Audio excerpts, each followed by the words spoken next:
सहनाववतु सहनौ भुनक्तु सह वीर्यं करवावहै तेजस्विनावधीतमस्तु मा विद्विषावहै।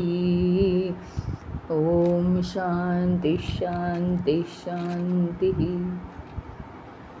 अखंडमंडलाकारं व्याप्तं येन चराचरं तत्पदं दर्शितं येन तस्मै श्री गुरवे नमः। अज्ञानतिमिरान्धस्य ज्ञानाञ्जनशलाकया चक्षुरुन्मीलितं येन तस्मै श्री गुरवे नमः।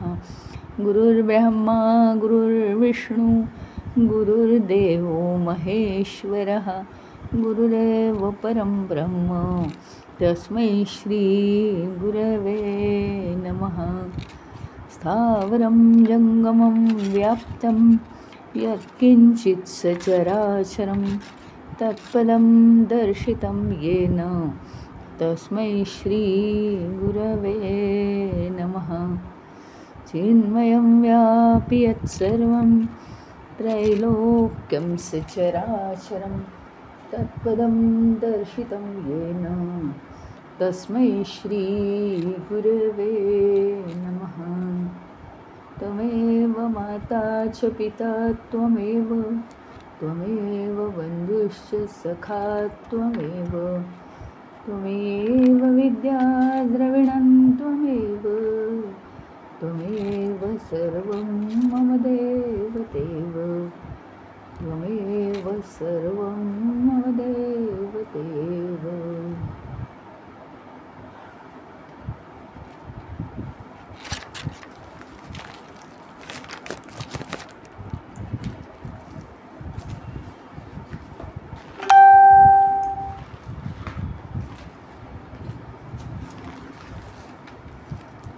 आपण काय काय बघितलं,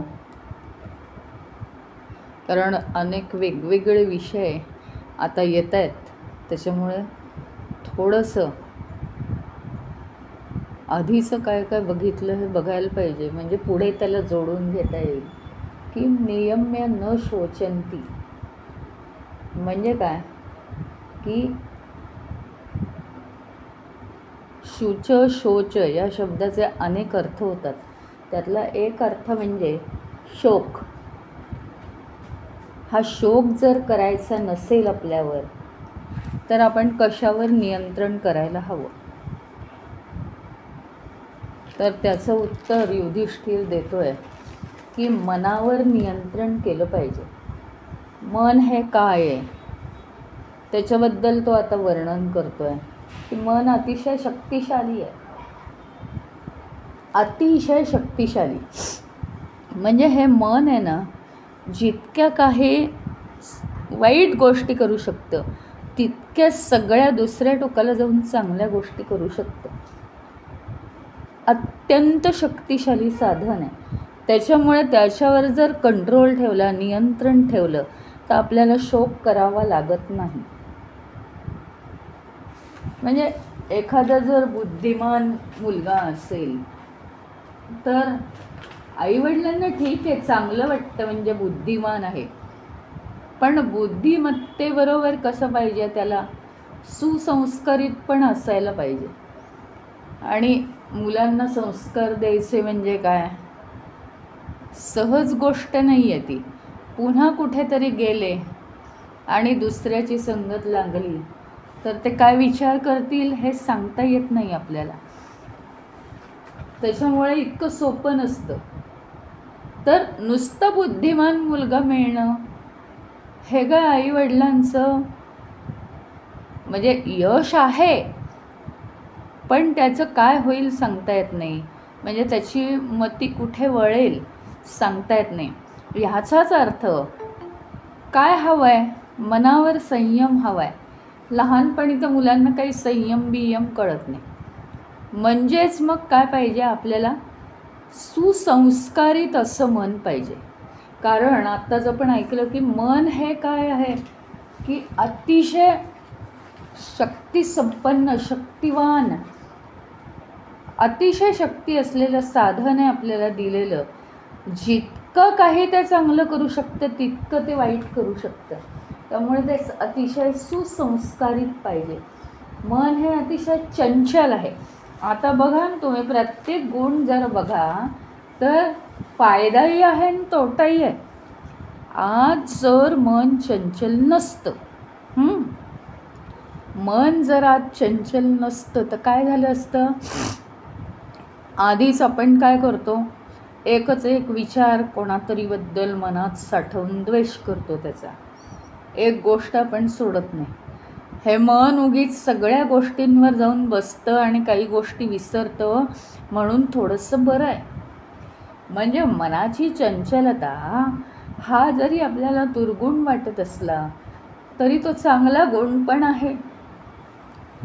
आपल्या लक्षात फार जर राहत असतं तर मन जर इतर गोष्टींवर धावलं नसतं तर आपण एक म्हणजे एक धरून बसलो असतो. तर मनाची चंचलता हा ज्याप्रमाणे दुर्गुण आहे त्याप्रमाणे सद्गुण आहे. पण चंचलता असल्यामुळे होतं काय मग, की मन एकाग्र होत नाही. आणि गोष्टींवर मन जर एकाग्र झालं नाही तर कोणत्याच गोष्टी आपल्याला प्राप्त करता येत नाहीत. एकाग्रता होत नाही कोणत्याही गोष्टीची. म्हणून मन चंचल हे कोणत्या बाबतीत हवं, आपल्याला ज्या गोष्टींचा त्रास होणार आहे त्या बाबतीत मन चंचल हवं. आणि ज्या गोष्टींना एकाग्रता करायची आहे त्या बाबतीत मनाची चंचलता काढून टाकायला हवी. याला म्हणतात मनावर नियंत्रण ठेवणं.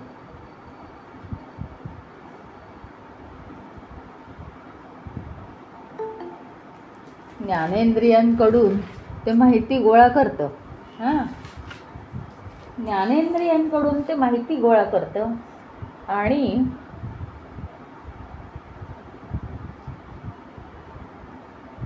ती माहिती गोळा झाली की माणसाला सगळ्या या वस्तू व्यक्तींची माहिती गोळा झाली की मनुष्य आकर्षित होतो, त्याच्याकडे खेचला जातो. मग आता इथे काय सांगितलं आहे की ही जी क्षणिक सुख प्राप्त होतात या बाबतीत आपण या मनाचा गुलाम व्हायला नको आहे. क्षणिक सुख प्राप्त होऊन काय होतं, आपलं नुकसान होतं आहे की आपण सारखं त्या सुखांमध्ये अडकतो आणि ती हातातनं निघून जात आहे.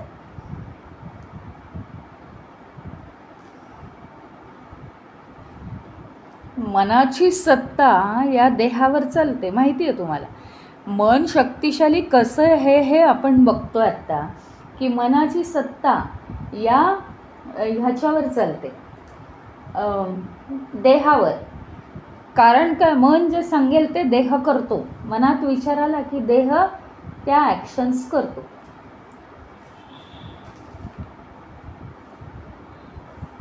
आणि मन मोकट सुटलेलं असतं. त्याच्यामुळे काय होतं माहिती का, हा बुद्धीचा विवेक न केल्यामुळे मन दुःखाच्या भराऱ्या मारतं. दुःखावर, कारण भराऱ्या मारणं हा मनाचा गुणच आहे मुळी. त्यामुळे ते दुःखाच्या भराऱ्या मारतं. पण जर नियंत्रित केलं मन तर कधीच आपल्याला दुःख होणार नाही. मनावर आपण प्रभुत्व मिळवायला पाहिजे. मनाचा आपण गुलाम व्हायला नको आहे.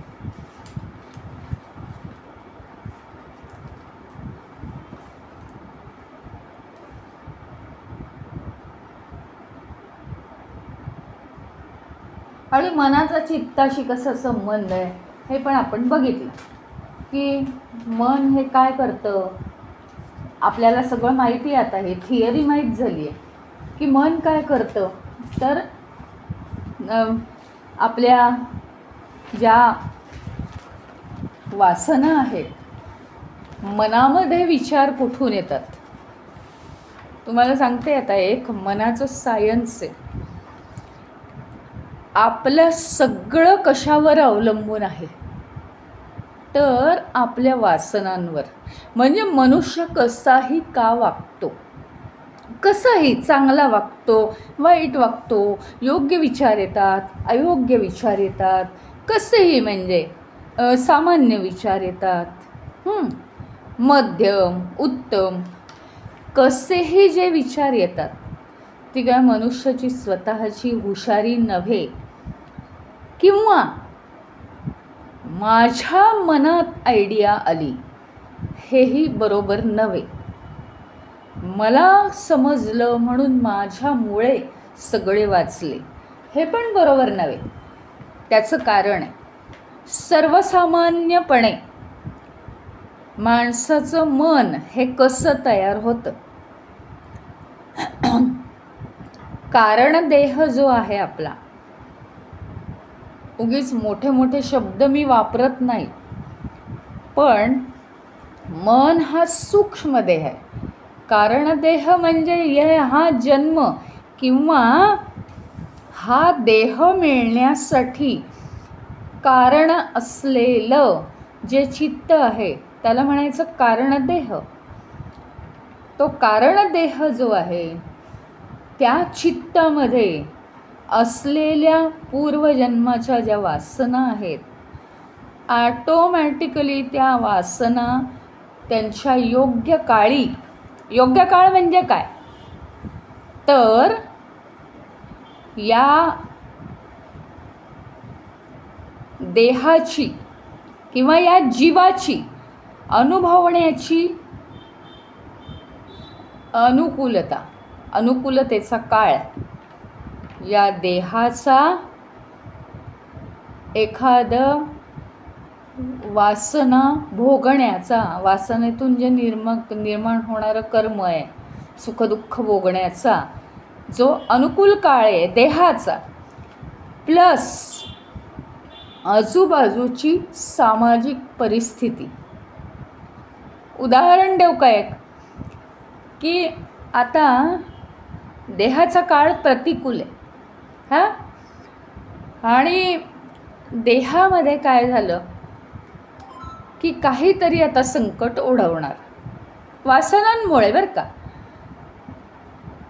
तर त्या देहाची काय मागणी आहे, देहाची म्हणजे त्या व्यक्तीची पर्सनली, व्यक्ती नाही म्हणते मी, देहच, तो जीव. तर तो जो जीव आहे त्याला दुःख ओढवणार आहे. त्याची एक वासना अशी वर आलेली आहे की तिच्यामुळे आता दुःख निर्माण होणार आहे. आणि त्याच वेळी एक सामाजिक परिस्थिती निर्माण झाली आहे, कोरोना. त्याच्यामुळे काय झालं माहिती आहे, त्याच्यामुळे असं झालं की तो मनुष्य कोरोनामध्ये सापडला. म्हणजे असंच काहीच होत नाही, असंच काहीच होत नाही. दोन गोष्टी याला लागू आहेत. आणि म्हणून आपल्या आजूबाजूच्या समाजामध्ये सुद्धा आपण चांगले विचार पसरवण्यासाठी निमित्त कारण व्हायला पाहिजे आहे, याची अत्यंत गरज आहे. कोणताही अहंकार न ठेवता आपल्या आजूबाजूच्या समाजात आपण चांगले विचार पसरवावेत, त्यावर आपलं जीवन अवलंबून असतं. म्हणून सर्वसामान्य माणूस, आपल्याला ह्याच्या पलीकडे जाऊन पण शिकायचं आहे अजून, ही पहिली स्टेप झाली. सर्वसामान्य माणूस हा वासनांच्या जाळ्यात पूर्णपणे अडकलेला आहे. म्हणजे त्याचं जीवन कसं चालतं, वासना म्हणेल तसं जीवन चालतं. वासना ज्या असतात त्या वासना निर्माण करतात वृत्ती, आपण बघितलं. आणि त्या वृत्ती, त्या माणसाची ही वृत्तीच अशी आहे, आपण काहीतरी बोलतो लगेच, पण ते काय आहे, त्याच्या पूर्वजन्मांच्या वासनांमुळे त्या वृत्ती निर्माण झालेल्या आहेत. त्या वृत्तींमुळे, वृत्ती काय असतात माहिती का? वृत्ती या जास्त दिसून येत नाहीत, त्या सायलेंट असतात. वृत्तींपेक्षा थोडे स्थूल, थोडे किंचित स्थूल हे विचार मनामध्ये येतात. तुम्हाला माहिती आहे, मन जरी हे सूक्ष्म देहाचं हे असलं, सूक्ष्म देह जरी तो असला मन, तरीसुद्धा ते फार मोठ्या प्रमाणात बडबड करतं मन. त्यामुळे त्याला स्थूलता जास्त आहे, सूक्ष्मता थोडीशीच आहे. बुद्धीला सूक्ष्मता जास्त आहे. वृत्ती या मनापेक्षा सूक्ष्म आहेत, त्या जास्त दिसत नाही आणि म्हणून आपण वृत्ती हा शब्द जास्त वापरत नाही, तर आपण विचार हा शब्द वापरतो. त्या वृत्ती वेगळ्या, त्या वृत्तींमधून विचार निर्माण होतात माणसाचे. विचारांना योग्य अयोग्यता काहीही नसते, लेबल नसतं, कळत नाही. जसं लहान मुलाला आपण काय करतोय हे कळत नाही, कळत नाही, काहीच कळत नाही. तो सगळ्या मोठ्या गर्दीतही मोठ्याने रडू शकतो आणि सगळ्या लोकांमध्ये अतिशय गंभीर विषय चालला असला तरी तो छोटा बाळ मोठमोठ्याने हसू शकतो, कारण त्याला त्याचं काहीच भान नाही आहे. तसं मनातल्या विचारांना काहीही भान नसतं योग्य अयोग्यतेचं. ते फक्त विचार आहेत.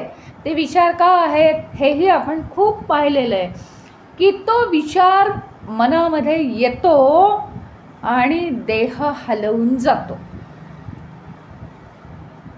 म्हटलं ना, सकाळी 11 वाजता मनात विचार आला, 12 वाजता घरातले लोक जेवायला येणार आहेत ऑफिसमधून घरी, म्हणून आता आपल्याला स्वयंपाक पूर्ण केला पाहिजे अर्धवट झालेला.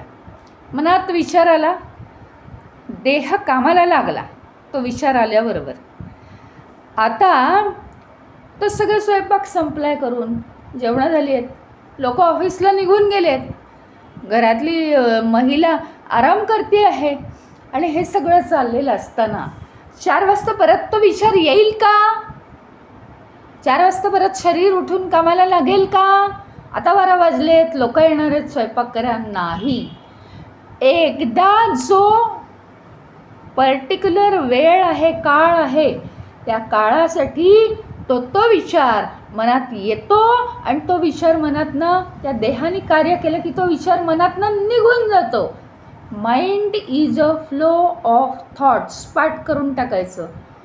मन म्हणजे विचारांचा प्रवाह.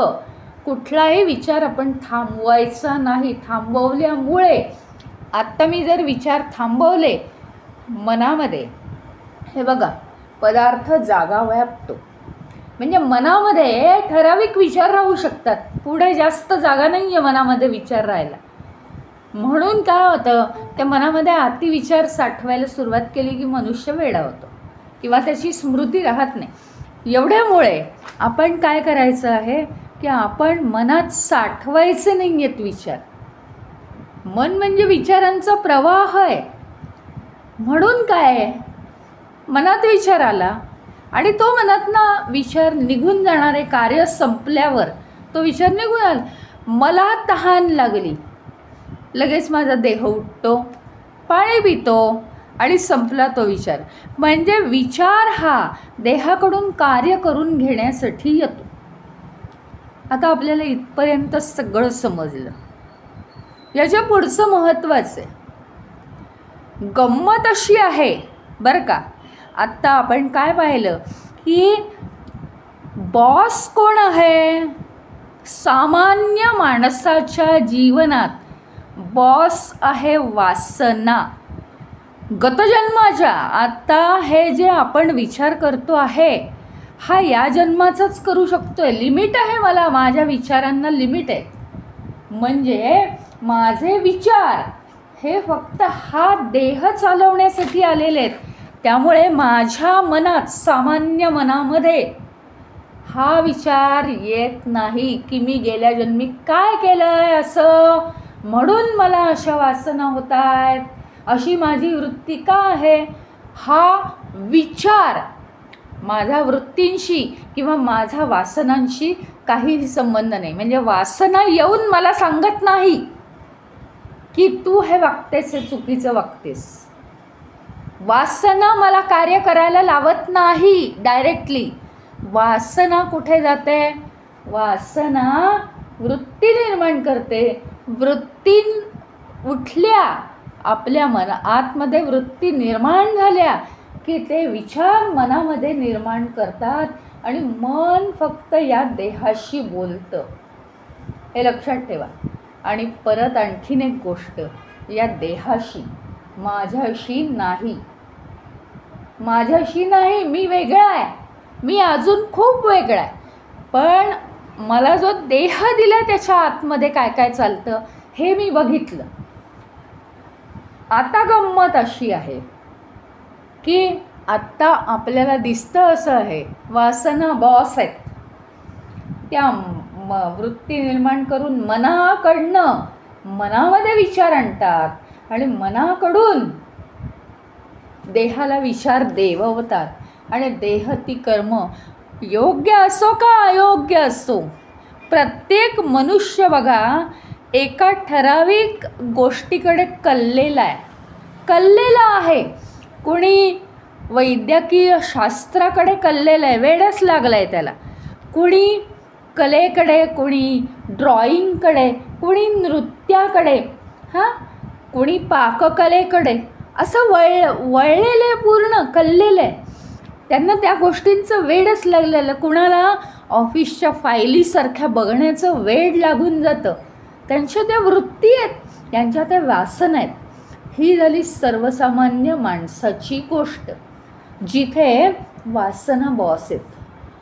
आता गंमत बघा, वासना बॉस असूनसुद्धा आपण वासनांवर कंट्रोल, म्हणजे वासना हे कशाचं सगळ्यात अतिउच्च वाईट रूप कशाचं येते, इच्छेचं. बरं का, आधी फक्त आपल्याला काय पाहिजे, आईस्क्रीम हवं आहे, इच्छा निर्माण होते. मग काही नाही, कामामध्ये विसरून जातो. बरं नाही तर नाही, जाऊ दे ना, नाही आत्ता आईस्क्रीम सोडून द्या, खाऊयात कधीतरी अजून 1-2-4 दिवसांनी. ही झाली इच्छा, साधी इच्छा आहे, ती गेली, मनातनं विसरून गेलो आपण. पण नाही, आईस्क्रीम होतं रे, इच्छा झाली होती, खायचंच राहिलं, परत रिपीट होतं. सर्वसाधारणपणे थोड्या थोड्या वेळाने ते रिपीट झालं किंवा ती कामना. परंतु ती कामना मात्र पुरवण्याच्या आपण जबरदस्त मागे लागतो. आता कामना पुरवल्यानंतर आपल्याला त्या गोष्टीचा अनुभव येतो आणि अनुभव आल्यामुळे आपण त्या गोष्टींमध्ये आपल्याला आनंद निर्माण झाला आहे म्हणून पुन्हा पुन्हा त्या मोहात पडतो आपण. ह्याला म्हणतात वासना. वासना या इतक्या वाईट की ते दुसरा जन्मसुद्धा तयार करतात. वासना हे इच्छेचं अतिशय अतिउच्च वाईट रूप आहे. आता बघा, गंमत अशी आहे की वासनांचा आणि या देहाचा संबंध नाही. वासनांमुळे वृत्तीमुळे विचार. आता वृत्तींचा मनाशी संबंध आहे. तर आपण कशावर नियंत्रण ठेवायला हवं आहे हा आपला सध्याचा प्रश्न चालू आहे. म्हणून मी सांगितलं एवढं सगळं. आपण कशावर नियंत्रण ठेवल्यावर आपल्याला शोक होणार नाही, दुःख होणार नाही, तर आपण मनावर नियंत्रण ठेवल्यावर. का माहिती आहे का, आता उलटं झालं आहे ना. आपल्याशी कनेक्टेड फक्त मनच आहे, म्हणजे देहाशी. माझा संबंध देहाशी आहे, देहाशी कनेक्टेड मन आहे. या देहाशिवाय मला व्यक्त होता येतं का, नाही. देहाशिवाय मला व्यक्त होता येत नाही, म्हणून देह हा मला सगळ्यात जवळचा. आता बघा, देहाला चालवणारं मन आहे, म्हणून मी मनावर संयम ठेवणार. मनावर संयम ठेवायला लागल्याबरोबर वृत्तींनी माघार घेतली. त्याच्या जुन्या वृत्ती होत्या त्या पळून गेल्या. आता वृत्ती निर्माण होत नाहीत. आहे ते आहे, नाही आहे ते नाही आहे. मिळालं तर चांगलं, नाही मिळालं तर त्याहून चांगलं. आता असं निर्माण झालं आहेत आपल्या इच्छा, अशी आपल्याला मनामध्ये विचार यायला लागला. त्या वृत्तींनी पाठ फिरवल्यामुळे आता वासना तयार होत नाहीत. याच्यासाठी आपण एक उदाहरण देतो. काय की जसं एक अगदी कोण मोठा हे असेल, कोण असेल, महापौर आहे कोणतरी, एकदम आत खोल्यांच्या आत खोली कुठेतरी ऑफिस आहे आणि आपलं त्याच्याचकडे काम आहे. मग काय साहेब आले आहेत का? नाही, ते हे असतात ना त्या दारावरच्या चपरासीपासून तिथपासून सगळ्यांना खुश करावं लागतं. त्यांच्याशी जवळ जाऊन बोलावं लागतं. वेळेप्रसंगी आणखीनही काही करावं लागतं. त्याच्यानंतर पुढे आता या साहेबांना विचारा म्हणतात. त्या साहेबांना 10 वेळा विचारायचं. त्यांची मनोवृत्ती पाहून आणखीनही काही करावं लागतं. त्याच्यापुढे ते म्हणतात नाही ते येणार होते साहेब, पण मी जरा आत जाऊन विचारतो. मग ते दुसरे तिसरे साहेब त्यांच्यावरचे येतात. माहिती आहे ना हे सगळं. आणि त्याशिवाय हा मुख्य साहेब जो आहे तो भेटत नाही. सगळी परिस्थिती माहिती असले कुठेही असंच आहे. म्हणजे जर ज्या वासनांचा प्रभाव आपल्यावर आहे त्या वासनांचा प्रभाव घालवायचा असेल तर त्यांच्याशी गोंधळ करून चालत नाही. मी आता माझ्या इच्छांना रोखणार आहे. उद्यापासून मी आता शेवटपर्यंत आईस्क्रीम खाणार नाही. मी शेवटपर्यंत साडी विकत आणणार नाही. काहीतरी असा प्रसंग येईल की साडी विकत घ्यावी लागेल. म्हणजे असं आहे की वासनांवर प्रभुत्व मिळवता येत नाही. तो मेन बॉस आहे. त्याच्या खालचे जे सगळे आहेत त्यांना खुश करत जायचं आणि त्यांच्यावर कंट्रोल करायचा आपण. म्हणजे कोण? आपल्याशी इमिजिएट रिलेटेड आहे मन, फक्त मन.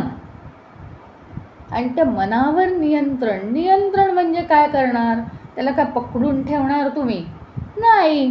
मग काय करणार? तर ध्यानधारणा आणि ईश्वराजवळ गेलं. सगळ्यात सोपा मार्ग आहे हा, सगळ्यात सोपा. म्हणजे मनावर नियंत्रण वेगळं असं ठेवावंच लागत नाही.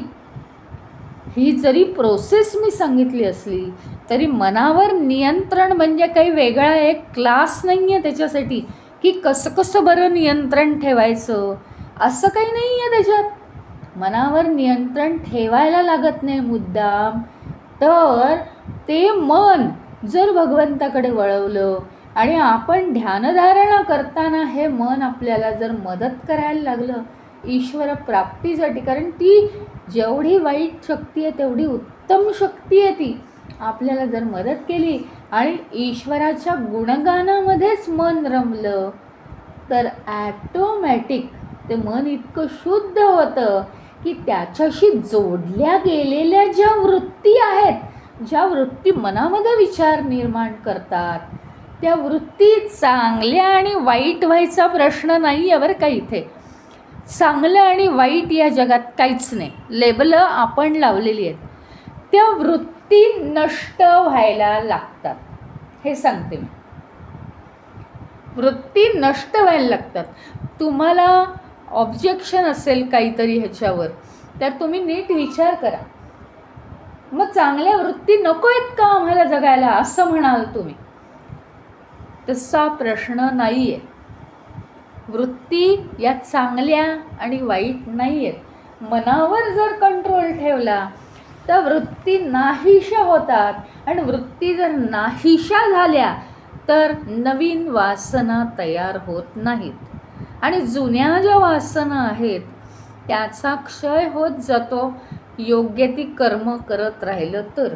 जी नियत कर्म आहेत त्याचासुद्धा काही चांगली कर्म, मला त्रास देणारी कर्म, असा त्याचा पाठपुरावा न करता ती करत राहिली तर त्या जुन्याही वासनांचा क्षय होतो. आता या मुद्द्यावर आपण परत बोलणार आहोत की चांगल्या वृत्ती आणि वाईट वृत्ती. मग आता वाईट वृत्ती तर नाहीच करायच्यात, विषय संपला. आता चांगल्या वृत्तींबद्दल बोलूया.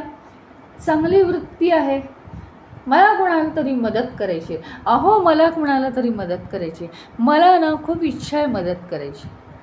हे अशी जरी वृत्ती निर्माण झाली तरी त्यातनं विचार निर्माण होतात आणि विचारांना आहे ना कधी कधी फाटे फुटू शकतात. कारण विचारांना हे नाही आहे, काय म्हणतात, विवेक नाही आहे, विचारांवर बुद्धीचं प्रभुत्व नाही आहे. जर ते शुद्ध मनाने आम्हाला दिलं म्हणजे नुसतंच आम्हाला चांगल्या वृत्ती आहेत पण मन शुद्ध नाहीच आहे, तर त्या चांगल्या वृत्ती वाईटाकडे वळवू शकतात. म्हणून मन शुद्ध पाहिजे. आधी मन शुद्ध असलं की सगळ्याला अर्थ येतो आणि कुठलीही वृत्ती ही अशी एखादा वेड लावल्यासारखी मनात यायला नको. त्याचं कारण आहे, ती तशी रिपीटेडली मनात येणं, रिपीटेडली वृत्ती आपल्यामध्ये उभी राहण्यासारखी म्हणजे वेडेपण आहे. कारण इतक्या खालच्या पातळीला आपण राहायचंच नाही आहे. आपल्या जीवनात रिपीटेड काय हवं आहे, फक्त भगवंताची ध्यानधारणा रिपीट झाली पाहिजे, बाकी काहीही रिपीट व्हायला नको. आणि म्हटलं ना, आपण मागे लागतो काय चूक आहे काय बरोबर आहे ह्याच्या आपण मागे लागतो. पण विवेकानंद म्हणतात या जगात काहीही चूक नाही आणि काहीही बरोबर नाही. काहीही चूक नाही म्हटल्यावर सगळे फुकतात म्हणजे आम्हीच बरोबर आहे. पण पुढचं वाक्य महत्त्वाचं आहे, काहीही बरोबर नाही. म्हणजे जे बरोबर आहे आपल्याला वाटतं ते बरोबरही नाही, चूकही नाही, सत्याच्या दृष्टीने काहीच नाही आहे ते. त्यामुळे कोणताही माझं बरोबर आहे किंवा माझं चूक आहे असा अभिमान तुम्ही बाळगू नका. माझं चूक नाही, दुसऱ्याचं चूक आहे किंवा माझं बरोबर आहे, हे दोन्हीही खोटं आहे, असत्य. मनाची फक्त शुद्धी असेल तर केवळ आणि केवळ ईश्वराचं अस्तित्व मनामध्ये राहतं. केवळ ईश्वराचं अस्तित्व म्हणजे काय आहे माहिती का,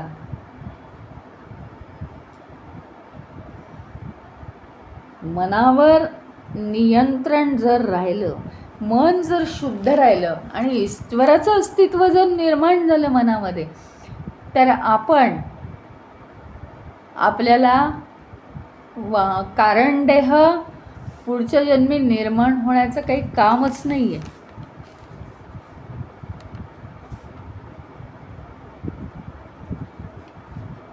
मन शुद्ध झालं तर ईश्वराचं दर्शन.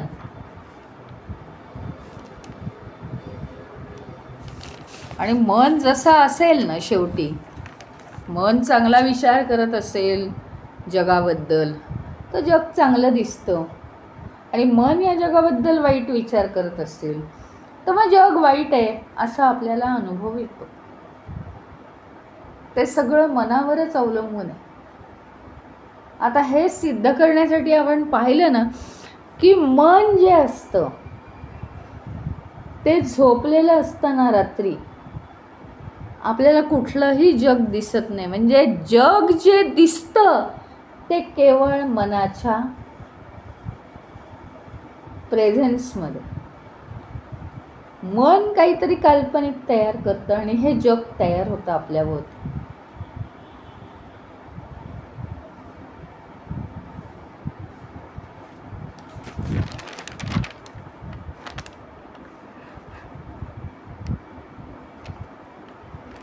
म्हणून मन हे कसं पाहिजे, बुद्धीच्या नियंत्रणाखाली मन हवं. बुद्धी ठेवते मनाला ताब्यात,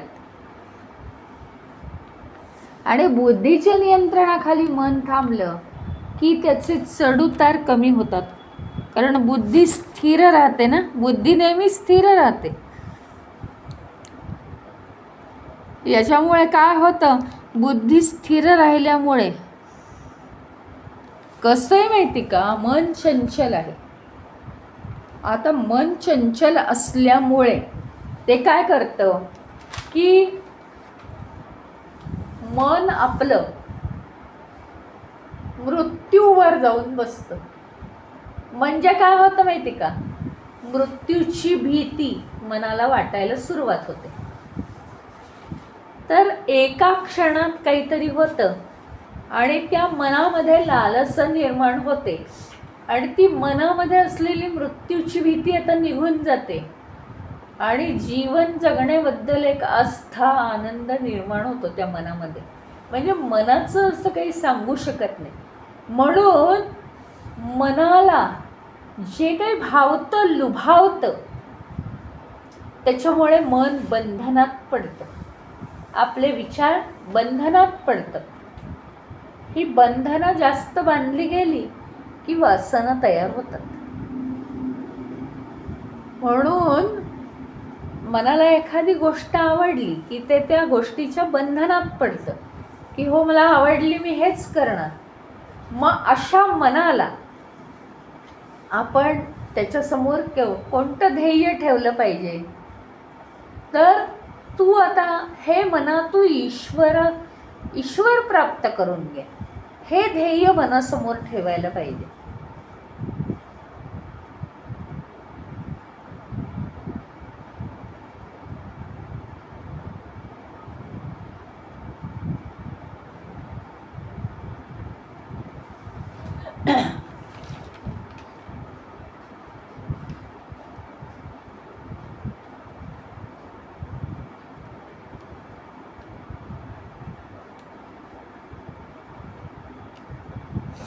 आणि काय आहे, मन नियंत्रणात आणणं हे काही माणसाच्या तोंडचं काम नाही आहे. ते बुद्धीच्या नियंत्रणाखाली ठेवावं लागतं, त्याला तसं खतपाणी घालावं लागतं सतत. पण म्हणून काय करायचं माहिती का, की ईश्वराला समर्पित व्हायचं. ईश्वराला सांगायचं की हे मन जे संयमात ठेवणं आहे ते तूच कर. तुला माझं मन मी देऊन टाकणार आहे. माझं मन तुला समर्पित, आणि ते नियंत्रणात ठेवण्याचं काम तूच कर. माझ्यावर कृपा कर, असं सांगितलं जातं.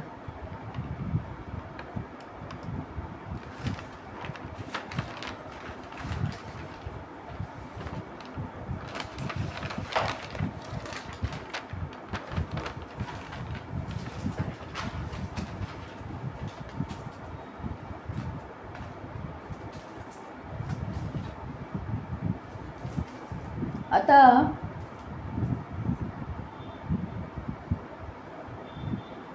पुढचा प्रश्न आहे, कैहिच संधीही न जीर्यते. कैहिच संधीही न जीर्यते म्हणजे आपण हे बघितलं आहे, हां, कोणाशी सहवास केला तर कधीच व्यर्थ जात नाही. जीर्यते म्हणजे जिरून जात नाही. हां, कोणाशी सहवास केला तर कधीच विरत नाही, जिरून जात नाही, संपत नाही. तर चांगल्या सज्जन माणसांशी, संतांशी, साधू संतांशी, विद्वान माणसांशी संवाद करावा. म्हणजे ते नातं जे आहे ते कधीच संपत नाही. कारण नीतिमान लोक जे आहेत ना या जगामध्ये, ते असे तुटक वागणारे नसतात. ते कधीच संपत नाहीत, आपल्याशी संबंध कधीच तोडत नाहीत.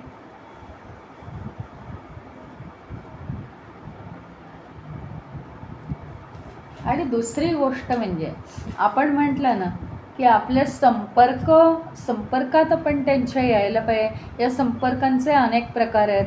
ऑनलाईन आहे आजकाल, म्हणजे ग्रंथांद्वारे आहे किंवा भजनांद्वारे आहे. हां, तर संपर्क राहायला पाहिजे, हे खूप महत्त्वाचं. कोणी लोक वारीला जातात, वारीच्या माध्यमातून विठोबाशी संपर्क साधतात ते. म्हणजे अशा रीतीने साधू संतांचा संपर्क आपण साधला पाहिजे. कारण खरोखरी त्यांच्या अस्तित्वामध्ये होतं काय की सगळे ते व्हायब्रेशन्स आजूबाजूला पसरतात आणि सत्य आजूबाजूला पसरतं. त्यामुळे आपल्याला निखळ आनंद होतो. ईश्वराने आपल्या माणसामधला ते दुवा आहे.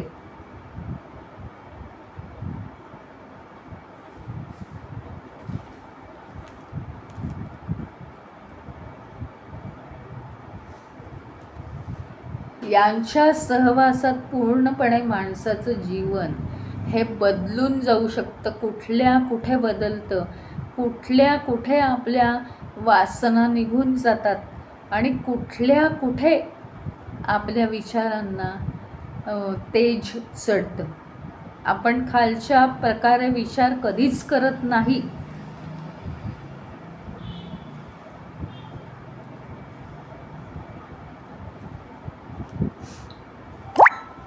अशा शब्दात त्यांचं वर्णन आहे की त्यांचं जे वागणं आहे, त्यांचं जे अस्तित्व आहे, त्याचं प्रतिबिंब आजूबाजूच्या परिसरात पडत असतं.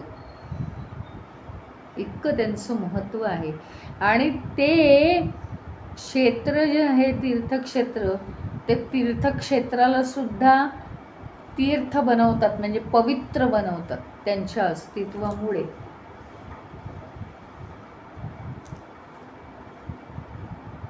त्यांच्या आजूबाजूची माणसं जी त्यांच्या अस्तित्वात येतात, ती त्यांचं कल्याण होतं.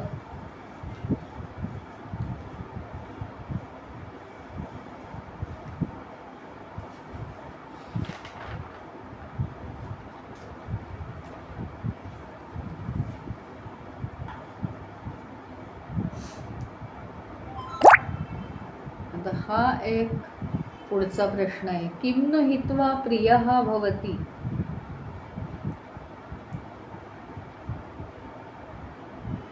काय दिलं, काय कशाचा त्याग केला तर सर्वांचं प्रिय होतं.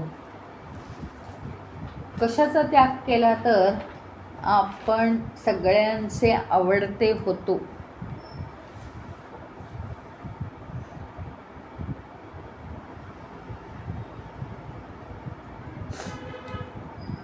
तर अहंकाराचा जर आपण त्याग केला, तर आपण सगळ्यांचे आवडते होतो.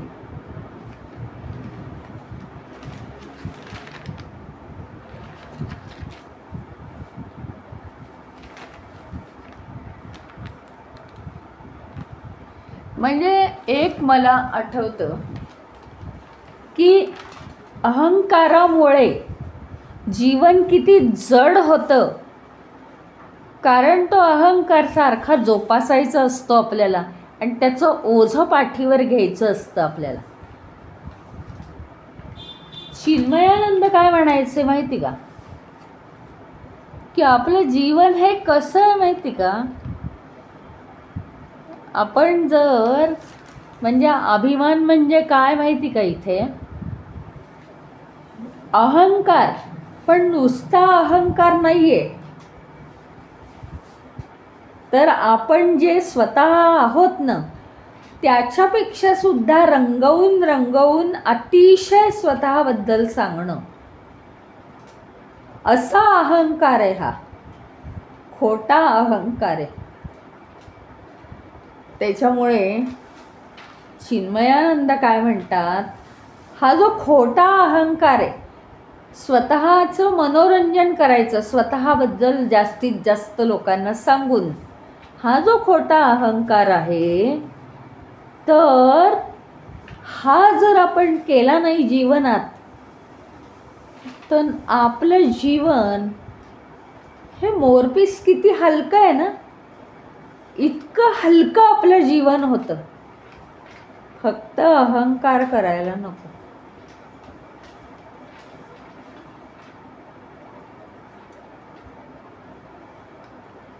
केवळ अहंकार करायला नको. अगदी हलकं हलकं वाटतं. काहीही स्वतःबद्दल जर जास्तीचं सांगितलं नाही,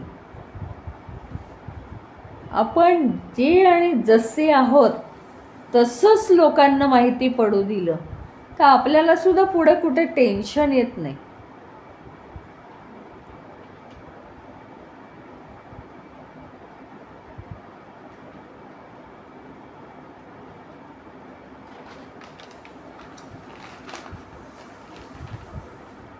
त्याच्यामुळे जीवन अतिशय हलकं होतं.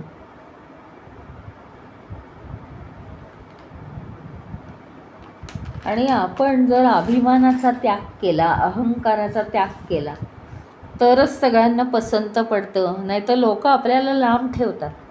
त्यांना ते काही आवडत नाही की केवढा गर्व आहे, केवढं नाक फुगवलं आहे. आणि सगळ्या ज्या लोकांच्या सद्भावना आहेत त्याला आपल्याला दूर करावं लागतं. कारण लोकांच्या भावना आपल्याबद्दल चांगल्या केव्हा होतात माहिती का? केवळ आपण जर नम्र राहिलो लोकांशी तर.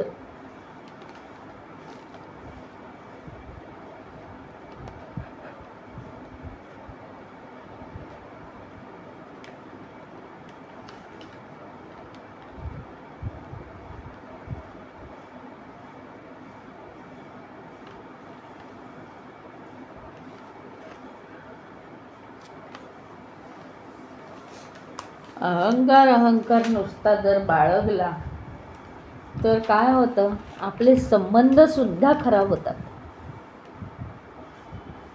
स्वतःचं मूल्य वाढवून सांगणं, गर्विष्ठपणा, या सगळ्यामुळे म्हणजे आपल्या अंगात काही कधी गुण नसताना उगीच खोट्या भावना आपल्या फुगतात. आणि त्याच्यामुळे निर्णयसुद्धा वेडेवाकडे होण्याचा संभव असतो. मग का लागायचं याच्या मागे?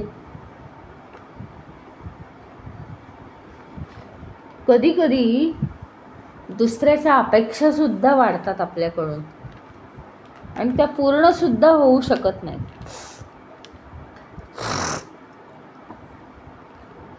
म्हणजे आता इथे एक गोष्ट सांगितली काळजीपूर्वक की आपल्याकडून आहे ना अभिमानाचा चुरा करायचा नाही आहे. म्हणजे तुम्ही मला काहीच मान देऊ नका असं नाही आहे त्यांचं म्हणणं. अभिमान जपला गेला पाहिजे, नो डाऊट. परंतु तरीसुद्धा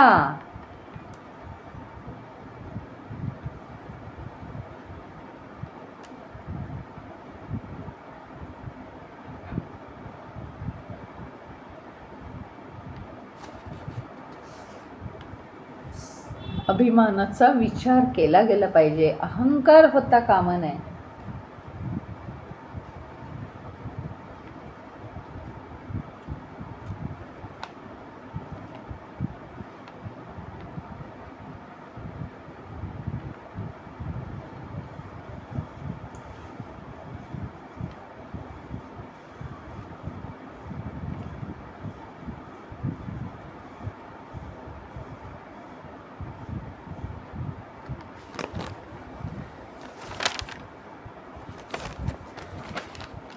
आदि शंकराचार्य म्हणतात भजगोविंदममध्ये की खरं सांगायचं इतकं छान त्यांचं इंटरेस्टिंग आहे बरं का. शंकराचार्यांनी काही गोष्टी, काही डेफिनेशन्स खूप छान सांगितली आहेत.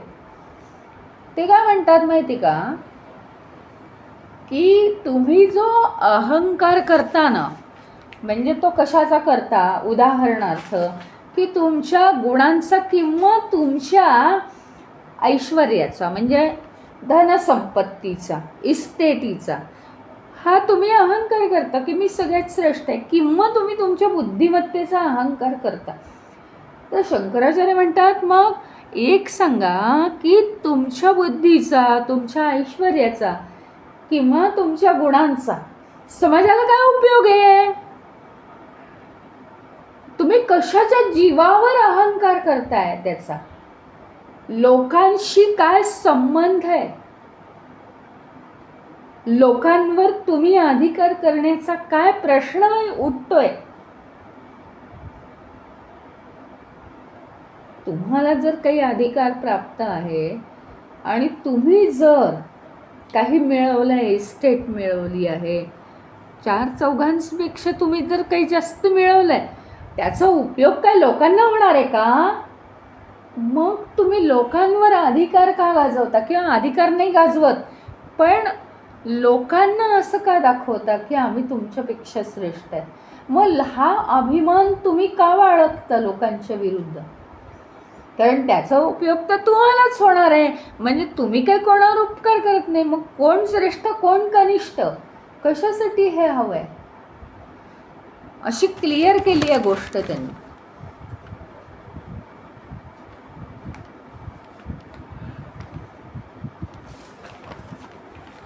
दुसरी गोष्ट म्हणजे अशी पण आहे की आपण कधीही आपल्या ऐश्वर्याचा अभिमान करू नये. त्याचं कारण आहे, काळाच्या मनात आलं तर काळ सगळंच नेतो लुटून, आणि आज आहे तर उद्या काहीच नाही आहे. मग तेव्हा सगळी फजिती होते आपली. म्हणून काही संबंधही नाही आहे ऐश्वर्याचा अभिमान करून, काही संबंध नाही आहे लोकांशी त्याचा.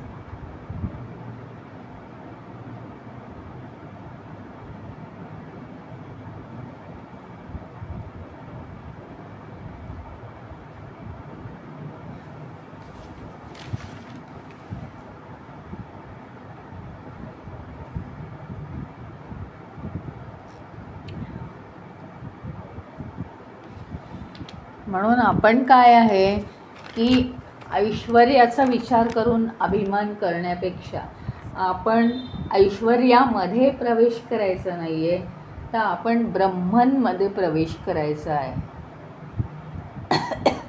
ब्रह्मनमध्ये प्रवेश केला तुम्ही की तुमचे विचार बदलतात आणि अहंकार करण्याचा कुणीही काहीही संबंध नाही आहे.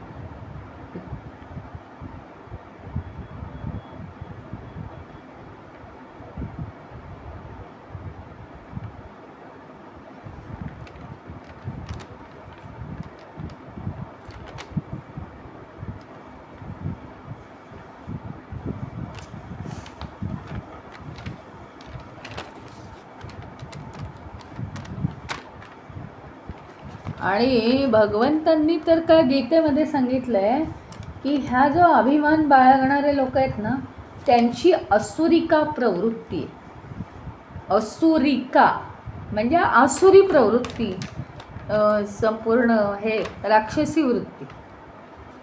असे लोक कसे असतात? मानी, हट्टी, अहंकारी, संपत्तीमुळे मदोन्मत्त असे असतात.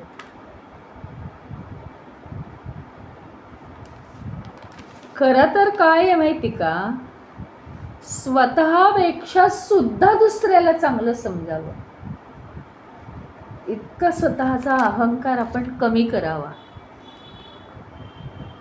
म्हणजे आपल्याला ही नम्रता उच्च पातळीवर घेऊन जाते.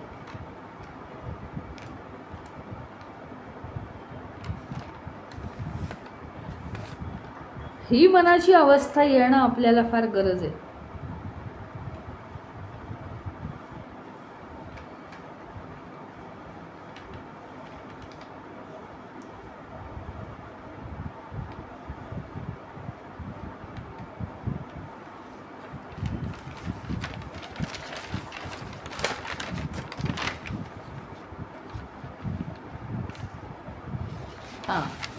या बाबतीत म्हणजे आत्ता म्हटलं ना मी की दुसऱ्याशी इतकी नम्रता ठेवावी की कधी कधी तो त्या तोडीचा असेल तर, नाही तर मनातल्या मनात त्याला सांगावं, म्हणजे त्याला असं दाखवावं आपण की त्याच्यापेक्षा आपण कमी आहोत, कमी पातळीचे, याचं या जगामध्ये अत्युच्च शिखरावर गेलेलं एक उदाहरण म्हणजे हनुमंताचं उदाहरण आहे. हनुमंताचं उदाहरण आहे की हनुमंताचं कसं होतं पहा. ज्यावेळी श्रीराम रूपामध्ये विष्णूंनी अवतार घेतला, हनुमानाची एवढी पराकोटीची भक्ती आहे, पराकोटीची भक्ती. श्रीराम रूपामध्ये जेव्हा विष्णू अवतार घेतात तेव्हा काय झालं, त्यांची सेवा करायसाठी हनुमानाने, म्हणजे बघा तुम्ही मनात काय भाव आहे, त्यांची सेवा करायची होती म्हणून हनुमानाने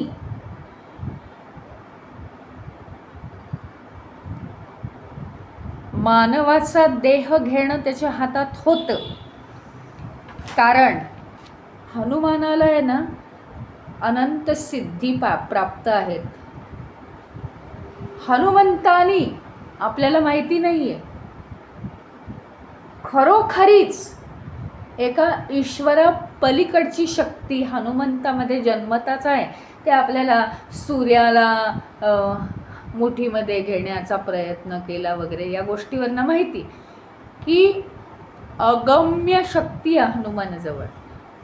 सगळ्या त्या सिद्धी हनुमंताला प्राप्त आहेत आणि त्याच्यामुळेच तो समुद्र उल्लंघन करून जाऊ शकला सीतेकडे. कमालीचं मन शुद्ध आहे म्हणून परस्त्री सीता असताना सुद्धा सीतेकडे जाऊन इतकं शुद्ध मनाने तिच्याशी बोलून वगैरे तो येऊ शकला. अनंत गुण आहेत हनुमानामध्ये, अनंत, आणि तरीसुद्धा आणि सगळ्या सिद्धी आहेत.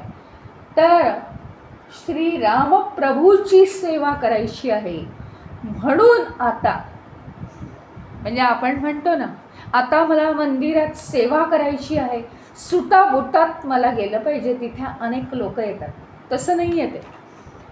आता श्रीराम प्रभूंची सेवा करायची आहे म्हणून अत्यंत नम्र हनुमान स्वतःच्या सिद्धीसुद्धा दाखवल्या नाहीत.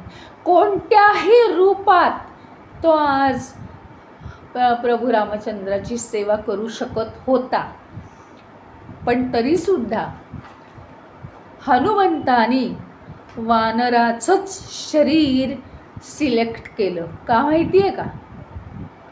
प्रभू रामचंद्र हे मानवी देहामध्ये आहेत आणि इतकी परमशक्ती आहे, स्वतः विष्णू आहेत, नारायण भगवान आहेत, त्यांची जर मला सेवा करायची आहे तर माझी काय लायकी आहे का बरं मी त्यांच्या बरोबरीने मानवी देह घेऊ. आणि म्हणून हनुमानाने आपलं मूळचं वानर देह त्यांनी स्वीकारला की मी हीन आहे तुमच्यापेक्षा आणि मी तुमची सेवा करीन, मी दास्यत्ववत करीन. या मोठ्या गुणामुळे आज श्रीरामाच्या मंदिरात आज मारुती आहे. मारुतीचीच फक्त मंदिरं स्थापन झाली आहेत वानर जन्मात असून सुद्धा. इतकं पराकाष्ठेची भक्ती आहे, पराकाष्ठेची. मला एक सांगा, सगळ्या सिद्धी प्राप्त आहेत, कोणतंही शरीर तो धारण करू शकत होता, तरी तिथे नम्रता दाखवली. आणखीन काय आहे माहिती का?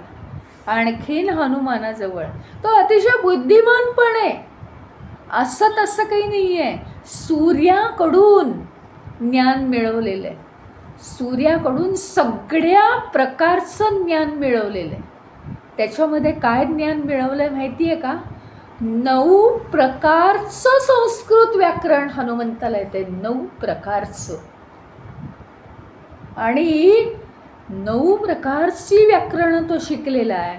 काय कमी आहे तरीसुद्धा अहंकार येऊ नये आज मला एवढंच काहीतरी आलं तर केवढा अहंकार मला निर्माण होतो.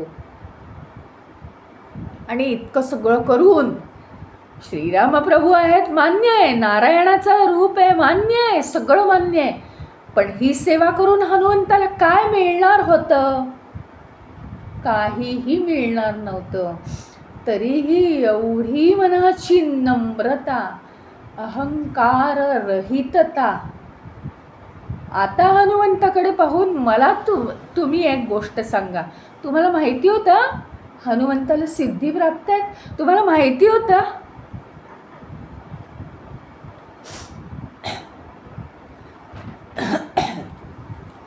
हनुमंताला व्याकरण येतं, तुम्हाला माहिती होतं का?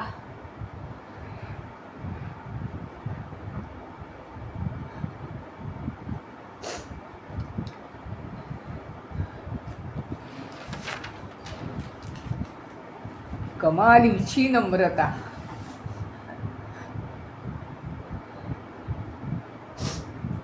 आणि हा जो अहंकार आहे हा जर घालवला आपण, अभिमान नसेल तर आपल्याला सगळं काही मिळतं. हे हनुमंताकडे पाहून आपल्याला शिकता येईल.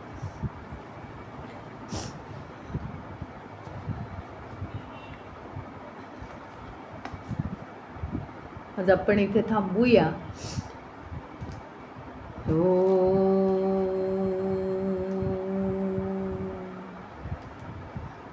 ओम पूर्णमदः पूर्णमिदं पूर्णात् पूर्णमुदच्यते पूर्णस्य पूर्णमादाय पूर्णमेवावशिष्यते. ओम शांति शांति शांति. हरि ओम. श्री गुरुभ्यो नमः. हरि ओम.